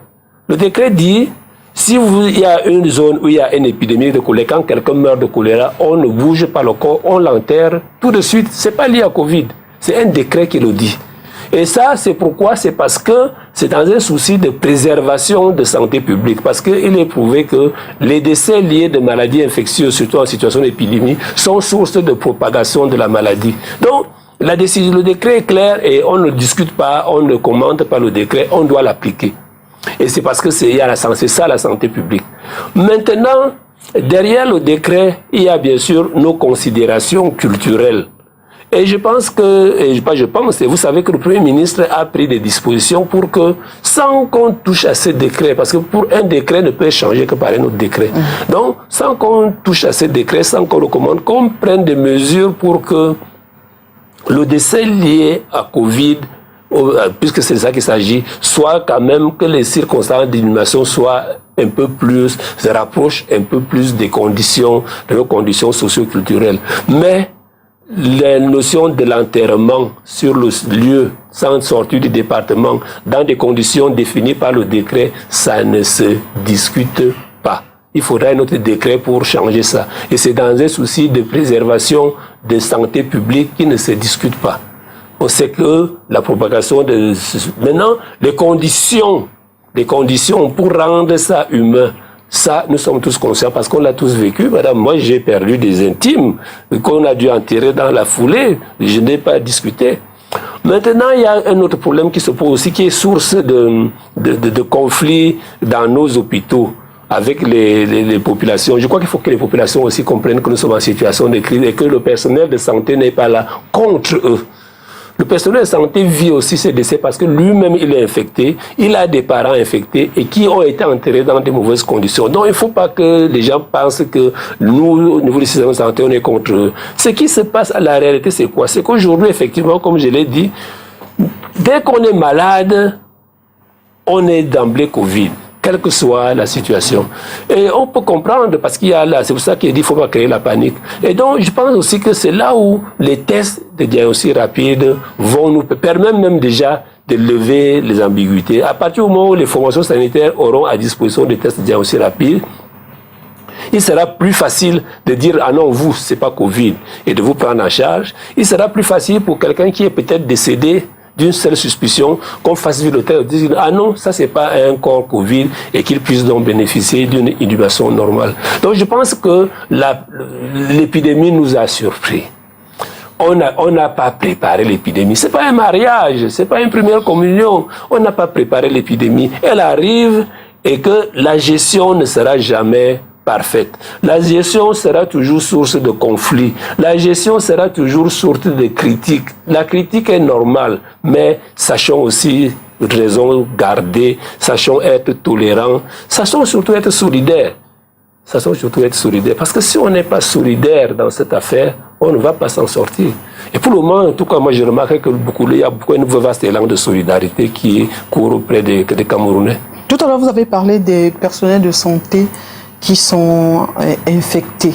Est-ce que aujourd'hui les conditions se sont améliorées par rapport au début de l'épidémie? Est-ce qu'aujourd'hui, en termes de plateau technique, protection du personnel et tout, est-ce qu'aujourd'hui on peut dire qu'on est OK, au moins personnel hospitalier? Non, on ne sera jamais OK, puisqu'on est en situation d'épidémie et qu'il y aura toujours quelque part du personnel qui risque de ne pas avoir l'équipement idéal. Ça, nous le savons. Mais le plus important, c'est que de plus en plus, chaque fois, on fait un gros effort pour que le personnel de santé soit protégé. Parce que si le personnel de santé n'est pas protégé, il va chasser les malades. Donc je pense que cet effort-là est fait progresser. Au fil des jours, au fil où l'épidémie avance, nous sommes de plus en plus équipés. Le système de ravitaillement des équipes est de plus en plus fluide et que de plus en plus ce personnel est protégé et formé. Et que la peur de l'épidémie aussi disparaît de plus en plus. Mais le risque est toujours là. Autour de moi, de la gestion, j'ai plein de collègues qui sont contaminés. Et plus encore, parce que quand on parle du personnel de santé, il faut savoir que nous avons, non seulement il y a beaucoup de personnel de santé qui s'est contaminé, mais parmi ceux qui sont contaminés et qui sont guéris, la plupart sont revenus travailler. Ils sont revenus travailler. Nous avons des collègues. Moi, je sais qu'un jour, mon tour arrivera. Peut-être que demain, je serai contaminé. Ça va venir. Non, c'est pas parce que vous êtes venu à Douala. Non. Ah, mais oui, parce que je viens à Douala. Je sais qu'il y a une transmission communautaire. Donc, il peut arriver que mon tour peut arriver, mais c'est pas pour autant qu'on va arrêter. Donc, les personnels de santé sont contaminés. Et je tiens à le dire, ils sont contaminés. Ils se font soigner. Ils se font surveiller. Ils reviennent reprendre le travail et on continue. Parce que comme le ministre de la Santé a l'habitude de le dire et comme il me demande, puisque je suis son chef d'état-major, on a une armée, c'est vraiment une armée, je suis son chef d'état-major, il me dit tous les jours, docteur Etoundi, dites à nos enfants que les soldats vont tomber, mais l'armée va continuer et l'armée vaincra. Alors, à peu près, à combien coûte à l'État un malade Covid ? Vraiment, vous me posez une question difficile, je ne peux pas répondre à cette question. Parce que le malade Covid n'est pas seulement vu comme les tests, le lit qu'il occupe, et l'oxygène qu'on donne, et tous les traitements qu'on donne. Ce n'est pas ça, ça ne représente pas, c'est pas ce que ça représente. Ce que ça représente, le coût des malades Covid, c'est tout ce dont je vous ai parlé là. C'est à savoir qu'aujourd'hui, la plupart des hôpitaux sont déficitaires. La plupart des cliniques, même en privé, sont déficitaires puisque les gens n'y vont plus. Donc c'est une perte, c'est énorme. À cause de Covid, l'État perd des sources de revenus à cause de Covid. Donc c'est difficile de donner un chiffre en francs CFA d'un coup direct de la prise en charge d'un malade Covid. Je crois que ce n'est pas normal de dire ça. Il faut dire que le coût de cette épidémie, et j'espère que je sais que les spécialistes se penchent pour essayer de calculer ce que ça fait en termes de milliers de francs CFA. Le coût sera très très lourd pour l'économie camerounaise et pour la société. Mais il y a des accompagnements des privés. Qu'est-ce que vous faites pour que demain on ne dise pas que des gens ont cotisé, il y a eu un appel à la solidarité nationale. Est-ce que vous avez mis en place peut-être une structure pour la lisibilité, pour que la gestion ne soit pas opaque? Oui, bien sûr. Vous pouvez le voir, vos télévisions relaient tous les jours. Tous ceux qui viennent donner quelque chose au niveau du ministère de la Santé, tout ce qu'on donne est répertorié. Il y a des dons qui vont de 10 000 francs, il y a des gens qui donnent 10 000 francs, il y en a qui donnent des dizaines de millions. Tout cela est bien répercuté sur un fonds qui est connu, qui est public et qui peut être consulté. Et la plupart des dons aussi peuvent se faire, vous voyez, à la télévision. Non, je pense qu'il y a une gestion translucide, une gestion des fonds Covid et que ça peut être vérifié à tout moment. Je crois que cet élan de solidarité-là est très important, non seulement au niveau national, des individus, mais des associations de tous bords. Et surtout, comme je l'ai dit tout à l'heure, il y a vraiment un élan de solidarité. On sent que le pays tout entier s'est mis derrière le président de la République, derrière le Premier ministre, pour qu'on arrive à vaincre cette maladie. Il n'y a pas beaucoup de sons discordants. Et c'est ça aussi l'important. Nous devons rester solidaires, nous devons rester disciplinés. Parce que la loi, en situation de crise, c'est le chef, c'est le gouvernement qui commande la gestion de la crise. Les partenaires extérieurs et tout le monde qui vient se mettre dans les rangs, dire « Chef, nous sommes là, qu'est-ce que vous avez dit ?» Il y a quand même quelques sons, ceux qui se plaignent de l'accueil, du traitement, de la prise en charge des corps, et ceux qui disent avoir été soudoyés pour accepter que leur corps soit... Oui, mais bien sûr. Mais nous sommes, maintenant, peut-être que c'est vous qui devez balayer bien vous. Non, nous sommes dans la vie normale. Nous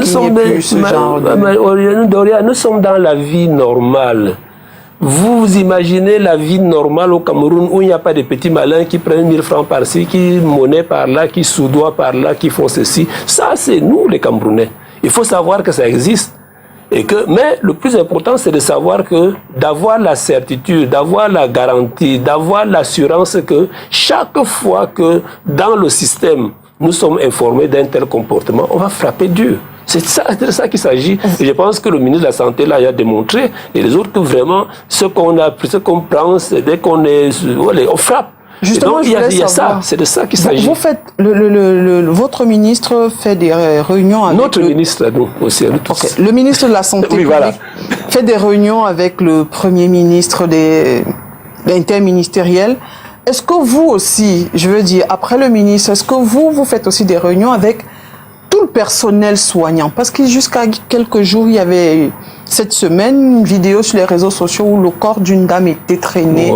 Voilà. Est-ce que vous sensibilisez aussi le personnel soignant? Parce que le malade, quand il arrive, il est déjà affecté, il est déjà diminué. Le personnel soignant est là pour le rassurer déjà. Est-ce que vous faites aussi ce travail-là pour que on n'ait pas affaire à ce genre de scène qui ne nous honore pas? Donc, d'abord, vous avez posé là deux problèmes qui sont tout à fait différents. Vous avez posé le problème de la coordination, de la gestion d'une crise. Je vais y répondre après. Et vous avez posé le problème de l'exploitation d'une vidéo dans les réseaux sociaux pour des fins...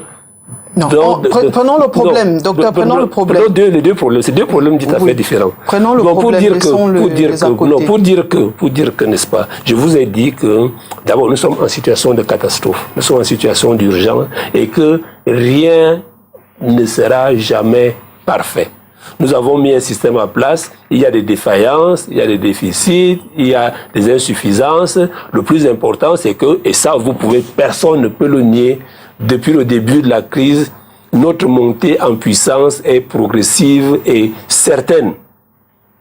La façon dont nous gérons cette épidémie est bonne et reconnue par tous. Il peut y avoir des choses qui ne marchent pas, il peut y avoir des ceci, cela que nous regrettons tous et que nous corrigeons au fur et à mesure.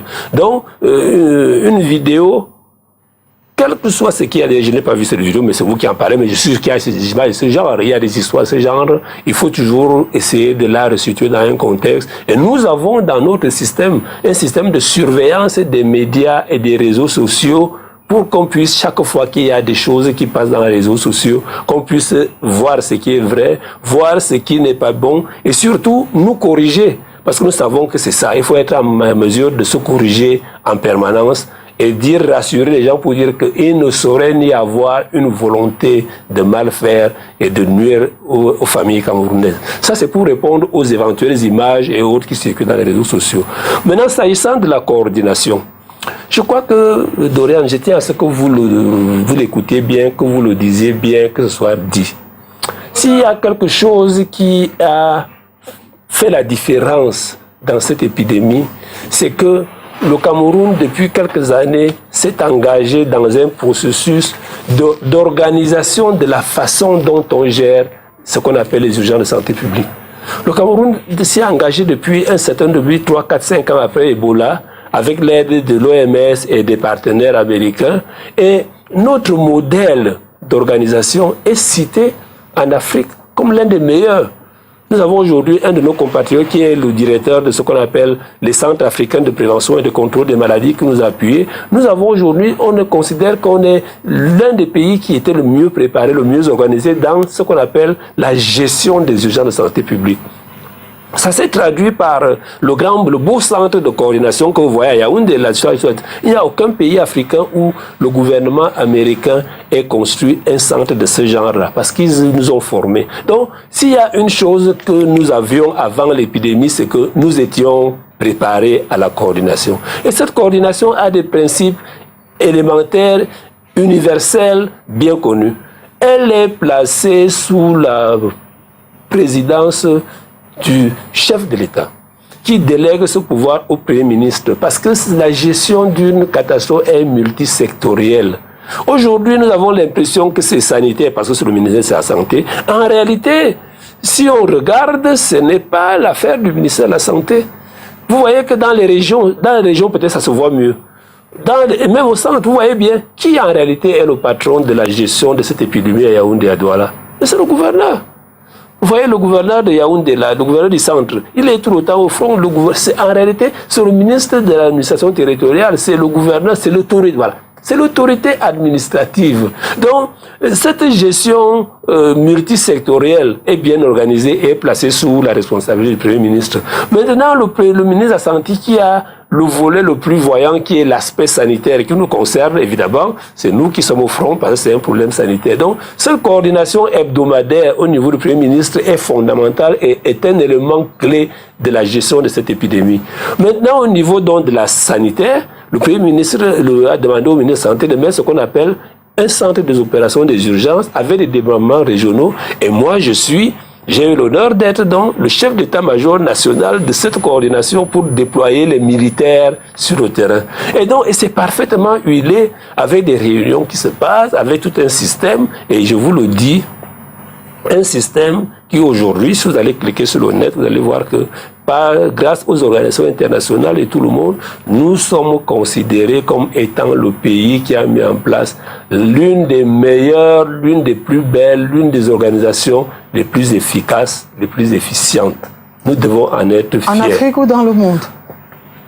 Vous savez, aujourd'hui, qu'est-ce que c'est que l'Afrique, qu'est-ce que c'est que le monde? Je n'ai pas envie de comparer, de vous amener parce que souvent, vous faites des comparaisons, peut-être pas vous personnellement. Quand c'est mauvais, vous faites des comparaisons, vous dites, excusez-moi, j'ai bien envie de dire, mais quand vous voyez le nombre de répercussions sanitaires chez les autres, dans d'autres pays développés, qui ont des systèmes de santé. Parce que la tranche d'âge aussi mais vous allez la trouver. Pourquoi vous ne dites pas que c'est parce qu'on est mieux organisé? Vous pouvez aussi dire que peut-être que si nous n'avons pas autant de morts, si nous n'avons pas autant de répercussions, parce qu'on n'a pas de lisibilité, on ne voit pas bien.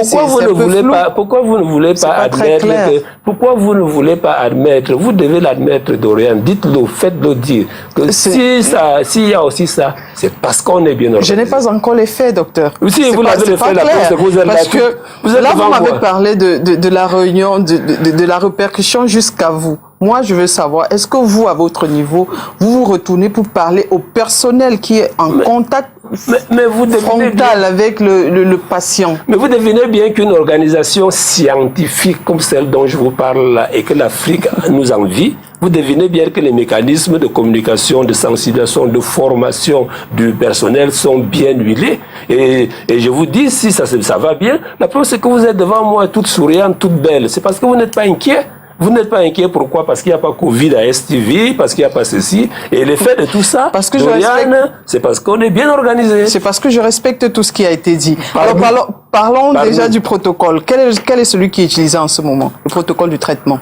D'abord, pour parler du protocole, pour dire qu'aujourd'hui, effectivement, ce qui se passe, c'est qu'on s'est rendu compte qu'il y a un certain nombre de médicaments qui, si on les prend, peuvent favoriser la guérison. Parce que d'emblée, nous savons que les maladies virales, il n'y a pas un traitement sûr. Comme vous savez, par exemple, le paludisme, nous savons que si nous donnons la quinine, ça tue le germe du paludisme. La méningite bactérienne, vous savez que si on donne un antibiotique, ça tue. Il n'y a pas ce type de médicaments avec les virus. Mais par contre, on a remarqué qu'il y a un certain nombre de médicaments qui, s'ils sont associés, favorisent la guérison. Aujourd'hui, le Cameroun s'est engagé à mettre un certain type de protocole en place, associant l'hydroxychloroquine et puis l'azithromycine et un certain nombre de médicaments. C'est ce protocole que nous appuyons, c'est ce protocole que notre comité scientifique a autorisé d'appliquer. C'est ce qui est fait. Et aujourd'hui, pour le moment, nous sommes satisfaits, mais il y a une évaluation permanente de ce processus et je pense que si jamais il y avait autre chose, on n'hésiterait pas à changer. Il n'y a pas la place de la pharmacopée traditionnelle dans votre... Mais la place de la pharmacopée traditionnelle, elle est toujours là. Elle est toujours là parce que dans la prise en charge de ces malades-là, il n'y a pas seulement l'aspect de tuer le virus, il y a tout ce qui va avec. Tous ces médicaments qui vont contribuer à baisser la fièvre, à vous rendre peut-être un peu plus résistant à faire ceci, cela, tout ça c'est une partie du traitement et nul doute que nous avons dans notre pharmacopée traditionnelle des choses qui certainement sont efficaces, mais le plus important c'est de le prouver, c'est de le rendre rationnel. répétable, qu'on soit sûr que la même chose qui se fait à Douala, si ça va se faire ailleurs dans tout le Cameroun, que c'est le même médicament, qu'on maîtrise les effets. On a l'archevêque de Douala qui a présenté un produit. Quel est, vous, scientifique, où est-ce que vous placez ce produit-là dans le traitement contre Non, je crois que ce que l'archevêque a, le produit de l'archevêque, comme beaucoup d'autres d'ailleurs, il n'y a pas que l'archevêque, j'ai vu qu'il y a beaucoup de Camerounais, il y a une ruée, il y a un déploiement, il y a il y a beaucoup d'énergie qui se déploie dans le secteur de la recherche en termes de pharmacopée traditionnelle, et le Cameroun est riche, donc dans toutes les régions, chacun, je crois qu'il faut encourager, c'est l'occasion, le Covid aussi doit être l'occasion d'encourager. Mais vous, scientifiques, dans ce protocole, dans le protocole mis au Cameroun, où est-ce que vous avez placé, par exemple, arrêtons-nous juste aux médicaments proposés par l'archevêque de Douala? Non, d'abord, il faut d'abord dire que vous avez dit qu'on a un système bien organisé. Moi, je suis le gestionnaire d'incidents général. Et donc, je ne peux pas parler ici en tant que scientifique, parce que nous avons un comité scientifique qui est mis en place. Ce que je dois dire, c'est que les populations doivent savoir, au-delà des débats d'école, des débats de scientifiques, ce qu'on doit savoir, c'est que dans la prise en charge globale de Covid, la pharmacopée traditionnelle a certainement une place. Dans la prise en charge de Covid, si nous voulons avoir des médicaments, profiter de l'élan de Covid pour avoir une pharmacopée traditionnelle bien organisée, bien codifiée, c'est le moment. Et on doit, et à cet égard, il y a des canons, il y a des codes à respecter. Je crois que c'est le moment pour que tous ceux qui veulent, tous ceux qui se lancent, tous ceux qui sont inspirés par cette affaire, se lancent dans la codification de cette façon qu'au sortir, nous soyons sûrs que tel médicament est vraiment efficace et qu'il respecte tous les canons. Je crois que c'est le moment. C'est la raison pour laquelle ce produit-là, par exemple, n'est pas accepté dans les hôpitaux. Parce qu'on a des retours, il y a des patients qui sont testés, qui sont dans les hôpitaux, mais c'est interdit qu'ils aient ce médicament-là à l'hôpital. Ah non, je crois que pour le moment, le protocole de traitement appliqué dans les hôpitaux, c'est celui qui est reconnu par la commission scientifique, à savoir l'association entre l'azithromycine, l'hydroxychloroquine et puis les autres médicaments. Pour le moment, les autres médicaments de la pharmacopée traditionnelle ne sont pas encore admis dans les hôpitaux. Mais ce n'est pas seulement le cas de Covid. C'est pas aujourd'hui que nous avons commencé le processus de mise en place et d'intégration de la pharmacopée traditionnelle dans nos hôpitaux. C'est pas aujourd'hui. C'est un processus qui a commencé depuis longtemps. C'est un processus qui s'est poursuivi, qui se poursuit avec la création. Vous savez qu'on a un institut des plantes médicinales qui est chargé de ça. Donc je pense que le processus, le moment où on arrive à dire oui, heureux car on a trouvé le médicament, il y a tout un processus qui est en cours. Et ce processus, je crois qu'il est lancé. Le chef de l'État a encouragé d'ailleurs la pharmacopée traditionnelle, que c'est le moment. Et donc je crois que faut pas être trop pressé. Nous ne sommes pas pressés. Il faut laisser que les choses se fassent comme elles doivent se faire pour qu'elles soient crédibles. J'insiste sur la pharmacopée parce que on a quand même vu le médicament de Madagascar. Est-ce qu'on ne pourrait pas s'appuyer sur ce qu'eux ils ont mis en place, c'est-à-dire tout le monde prend ce médicament qui, il faut le rappeler, vient de la pharmacopée traditionnelle. Est-ce qu'on ne pouvait pas également faire comme Madagascar? Madagascar? Non, soyons sérieux. Nous sommes au Cameroun. Nous sommes au Cameroun, et comme je vous ai dit... Je reste dans la pharmacopée. Oui, nous sommes au Cameroun, ouais. Et comme je vous ai dit, il n'y a pas de raison pour que la pharmacopée, de croire que la pharmacopée traditionnelle de Madagascar soit pour une raison une autre supérieure à celle du Cameroun. Non, je vais repréciser ma question. C'est-à-dire, Madagascar a trouvé son médicament et a distribué à sa population. Mais laissons le Cameroun trouver aussi, hein. Et je suis sûr que nous pouvons. Ça veut dire que celui que l'archevêque a trouvé n'est pas encore... Mais pourquoi vous vous focalisez sur l'archevêque? Je veux dire que... L'archevêque n'est pas le seul. Il n'est pas le seul. Je veux dire que... naturopathes. Il y a aussi des imams qui ont trouvé... Oui, nous avons plein de naturopathes qui en ce moment sont lancés dans cette voie et nous les encourageons. Le chef de l'État les a encouragés. Bon, est-ce que c'est parce que les résultats de tous ces naturopathes ne vous ont pas convaincus?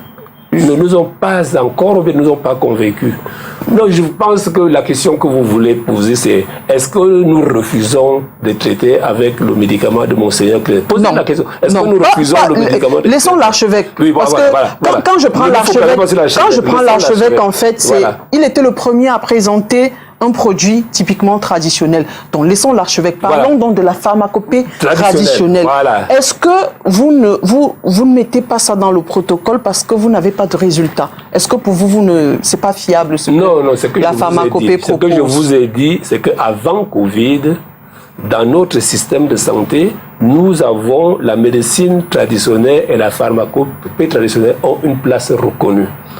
Et nous sommes, depuis des années, lancés dans un processus de codification et de réglementation de cette pharmacopée traditionnelle diversifiée et riche. Nous sommes le Cameroun a créé un institut de plantes médicinales chargé de bien réglementer, de bien faire en sorte qu'on arrive à des médicaments codifiés. Voilà ce qui s'est toujours fait avant Covid. Maintenant, nous sommes dans Covid. Maintenant, nous sommes dans Covid depuis 2, 3, 4 mois. Est-ce que vous pensez que raisonnablement, en 3 ou 4 mois, tout ce processus de codification va par un coup de baguette magique régler et puis on a le médicament miracle? Le Covid a accéléré la réflexion pour qu'on ait le médicament éventuellement actif. Je crois que le processus est en cours, puisque le ministre de la Santé, vous le savez, a envoyé une délégation pour rencontrer Monseigneur, comme il a aussi envoyé les délégations rencontrer les autres naturopathes. Le chef de l'État a lui-même déclaré qu'on doit les encourager. Donc, le processus est en cours, ne soyons pas trop pressés. Pourtant, laissons qu'on nous trouve quelque chose de bien camerounais. Et quand on aura trouvé un médicament bien camerounais, bien codifié, qu'on peut défendre sur le plan international, nous en serons fiers. Pourtant, il y a beaucoup qui disent être soignés par ces médicaments traditionnels-là. Peut-être c'est parce que vous n'avez pas... Mais vous savez, il y a tellement de choses qui se disent, il y a tellement de choses qui s'affirment. Mais il faut toute raison garder. Il faut vraiment savoir garder la raison. Et le plus important dans cette maladie qui est le Covid, c'est de ne pas céder à la panique, c'est de ne pas écouter n'importe quoi, de ne pas dire non, vraiment il faut éviter. Parce que Docteur, on va pas douter aussi d'un patient qui est guéri, qui nous dit voici le processus, vous savez, le processus de guérison, vous savez, dans cette maladie, et ça on l'oublie un peu trop souvent, dans cette maladie, nous avons à peu près 90% des gens qui vont s'en sortir. Nous avons 90% des gens qui vont s'en sortir, même 95% des gens qui vont s'en sortir, c'est-à-dire qu'ils ne vont pas mourir, à peu près. Le taux de mortalité aujourd'hui chez nous est de 2,7%. Donc ça dit sur 100 personnes, nous avons à peu près 3 qui vont mourir. Maintenant, il faut savoir que parmi ceux qui vont être malades, nous avons à peu près parmi ceux qui vont attraper le virus, nous avons à peu près aujourd'hui 30 ou 40% qui ne vont même pas faire le moindre symptôme. Vous voyez? Nous avons à peu près 30 ou 40% qui ne vont présenter le moindre symptôme. Nous avons les autres qui vont présenter ces symptômes mineurs d'une grippe dont ils vont se relever, et nous avons une petite proportion qui va nous faire des complications graves. C'est aussi de ça qu'il s'agit. C'est aussi de ça qu'il s'agit. Nous devons aussi regarder ces chiffres-là. Pourquoi nous ne voulons pas regarder ces chiffres-là? Pourquoi nous ne voulons regarder la proportion qui va mourir? Regardons aussi les autres. Et quand on a regardé ces chiffres-là, on peut se poser quand même un certain nombre de questions sur... C'est parce qu'on ne veut pas que les Camerounais meurent qu'on se dit que vous allez peut-être étendre le champ, c'est-à-dire et que ce soit le protocole chloroquine, azithromycine ou encore mais c'est ce qui est fait aujourd'hui. Le ministre de la Santé a mis en place des mécanismes pour que le maximum de Camerounais qui sont dépistés positifs soient traités. C'est ça, si vous ne le savez pas, vous allez voir que la plupart de nos districts, on a distribué des médicaments du protocole chloroquine, azithromycine, partout. Mais on a pris des dispositions. Ça veut dire que vous n'avez pas donc distribué, le protocole traditionnel n'est pas distribué parce que vous n'avez pas... Vous voulez qu'on distribue lequel? Lequel vous voulez qu'on distribue? Je voulais terminer parce que vous n'avez pas encore de garantie. Pour le moment, on n'a pas encore un protocole traditionnel. Le protocole veut dire quoi? Protocole veut dire que un certain nombre de gens, nous asseyons et nous disons que, voilà, pour traiter de façon traditionnelle, je mets ça, je mets ça, je mets ça, je mets ça. C'est ça le protocole. Pour le moment, nous n'avons pas encore un protocole traditionnel. Voilà, c'est là où le jour où on a un protocole traditionnel, vous allez le présenter. On va le mettre. On se rend compte que le protocole utilisé en ce moment, c'est celui ce que chloroquine, azithromycine, c'est le professeur Raoul en France qui a commencé à parler de ce protocole-là. Est-ce que au Cameroun, des chercheurs se sont mis aussi? Oui, mais bien sûr, nous avons une commission scientifique qui est présidée par... À quel niveau ils sont aujourd'hui? Nous avons notre commission scientifique constituée par des scientifiques de haut vol. Le professeur Koula Chiro, qui est notre secrétaire général et qui est une infectiologue plusieurs fois primée par l'OMS, préside le comité scientifique avec des jeunes scientifiques brillants que vous avez parfois vu dans votre plateau de télévision, professeur Sobgui, professeur Ngolo. Et ce n'est pas parce qu'on parle pas dans les télévisions étrangères, hein. Les jeunes comme Sobgui, là, quand vous l'entendez parler, là, vous-même vous voyez qu'il est brillant, non? Oui, bien sûr. Donc vraiment, ils sont fiers. Donc, ils ont arrêté un protocole. Ils sont à quel niveau dans leur recherche? C'est là où je vais arriver, je voulais en venir. Alors moi, je vous invite professeur Sobgui, professeur Ngolo, la prochaine fois, il vous parlera mieux des subtilités de la recherche scientifique et vous allez voir qu'ils font plein de choses. Mais ils font plein de choses. Il y a toute leur commission, il y a plein d'études qui diversifiées. Hein. Il y a plein d'études dans plein de domaines qui sont lancés en ce moment sur les problèmes de sociologiques, sur les traitements, sur même la vision mystique de Covid. Il y a plein de choses qui sont faites. Mais je pense que vous devrez leur réserver une émission. Vous serez surpris par l'ingéniosité des Camerounais, des chercheurs camerounais. Très bien, on va le faire. Mais je veux rester là. Est-ce que les chercheurs camerounais ont déjà trouvé ou sont en voie de trouver quelque chose dans le cadre de cette maladie? Oui, je pense qu'il y a beaucoup de recherches qui sont en cours. Je ne saurais pas, vous savez, la recherche, ça prend du temps. Hein, on n'est que là depuis 2 ou 3 mois. Mais il y a déjà des choses qui font. Vous savez que notre gestion de l'épidémie s'adosse en grande partie sur ce que ces chercheurs-là font. Ce sont eux qui modélisent, ce sont eux qui vous disent attention, docteur Etoundi, nous pensons que la stratégie que vous adoptez là maintenant n'est pas bonne, n'est pas appropriée parce que ceci, parce que... Donc, il y a aussi tout ce côté de la recherche scientifique qui nous accompagne et qui nous permet au jour le jour de réadapter nos interventions, d'adapter le type de formation que nous destinons à nos soldats sur le terrain. Donc ça, ce n'est pas toi, tu veux vu, mais il y a ce gros aspect de la recherche là aussi, la recherche opérationnelle qui guide nos interventions sur le terrain. On espère avoir très bientôt les résultats, docteur. Mais vous les avez les résultats. Les résultats, vous les avez. Ils sont encore dans la recherche, ils ont déjà trouvé. Ah non, vous les avez, puisque comme je vous dis, c'est la recherche qui guide nos interventions sur le terrain. Et la meilleure façon de voir que nos interventions sur le terrain sont efficaces, c'est que depuis le début de cette épidémie, je viens à Douala, et que plus je viens à Douala, plus je remarque quand même que ça va. Nous maîtrisons cette épidémie de plus en plus.